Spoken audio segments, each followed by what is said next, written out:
¿Qué tal amigos? Como siempre, un placer saludarlos en esta sección de ciencia. Actualmente estamos rodeados de una gran cantidad de datos estadísticos, pero ¿cómo es que los medios de comunicación, la política y la publicidad utilizan los análisis estadísticos para engañarnos? ¿Cómo la sociedad puede prepararse para distinguir un engaño en este tipo de información?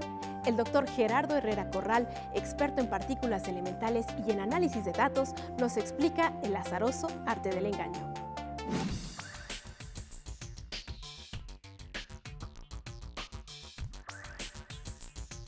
Cuentan los estudios que se han hecho recientemente en la Universidad de Oxford, por ejemplo, que en una conversación de 10 minutos, el 60% de la gente, es decir, la mayoría de la gente, miente por lo menos una vez.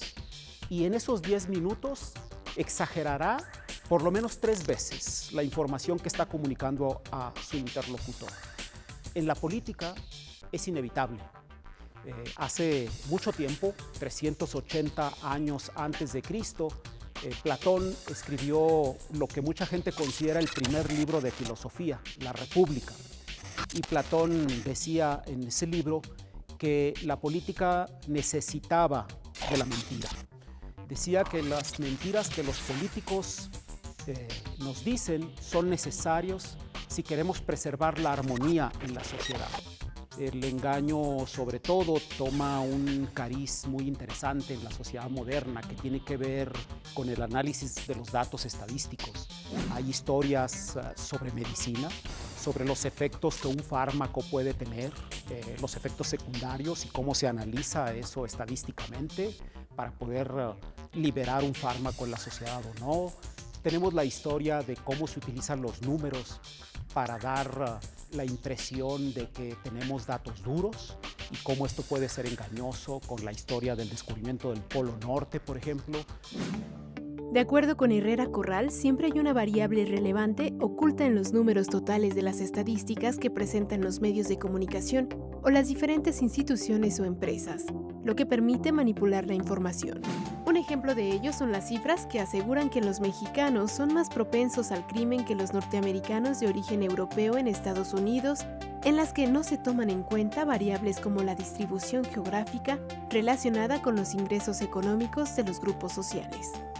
A menudo, el utilizar los datos, manipularlos o presentarlos de una manera engañosa es más común de lo que nos podemos imaginar, de tal suerte que es una manera también muy común de engañar.